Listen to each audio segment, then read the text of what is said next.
dhalinyarada naadiga akhriska iyo qoraalka oo Jaamac Cumar Ciise ee magaalada Buuhoodle oo gacanta ku haya madkabada magaalada Buuhoodle ayaa waxay daafuri barnaamij lagu magac daray dhagana iyo dhalaan oo akhriska lagu bariyo carruurta da'doodu ugu weyn tahay 10 jirka. Waxaa warbixin naga siiyay gudoomiyaha naadiga akhriska iyo qoraalka oo Jaamac Cumar Ciise Nasir Cabdi Cabdilaahi waa tan iyadoo ka hadlaysa maanta ay taariikhdu bisha tahay 2021 bishii saddexaad 18keedii naadiga akhriska iyo qoraalka oo Jaamac Cumar Ciise wuxuu daafuray barnaamij cusub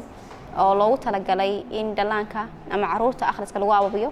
kaas oo la magac baxay ama loogu wanqalay dhiganaya dhalaan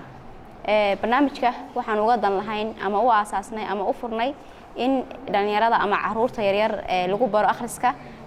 buugti loo akhriyo si akhriska ula qabsadaan oo caado akhris u sameystaan barnaamijkan wuxuu socon doonaa carruurta lahayn doona hadii la haydmo 6 bilood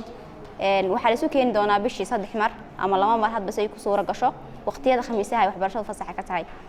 barnaamijkan in badan ayaan ku taamanay kanaadahan inaan qabano oo carruurta isku keeno oo akhriskii barno alxamdulillah galabta inoo suura gashay inaan qaybtiisii koowaad ama geedigiisii koowaad qabano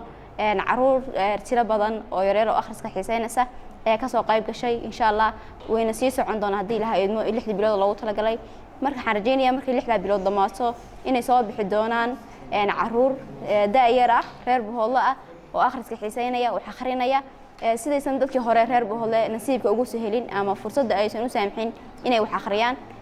marka yaryaraayeen waxaan rajaynayaa kuwan inaan fursad ay u tahay ay kana nasiib wanaagsan yihiin dadkii hore ee deegaanka ku noolaa maadaama iyagu yaryar akhriska bilaabeen waxaan dareemayaa dhalinyarada ama carruurta yaryar ee meesha isugu keenay in akhriska xiiseynayaan buugaag waxa la yiraahdo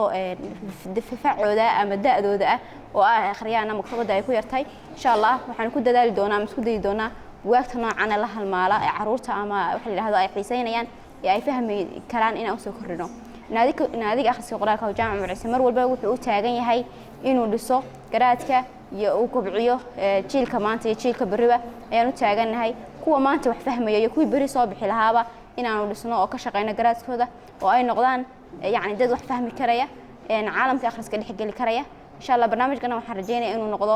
mid ay si dhameystiran uga faa'iideysan doonaan carruurta yaryar aan ugu talagalnay insha Allah inta naadigu jiro inta ay buuhda jirto naadigu jiri doona waxaan rajaynaynaa inaan soo saarno jiil cusub oo ku barbaarsan akhris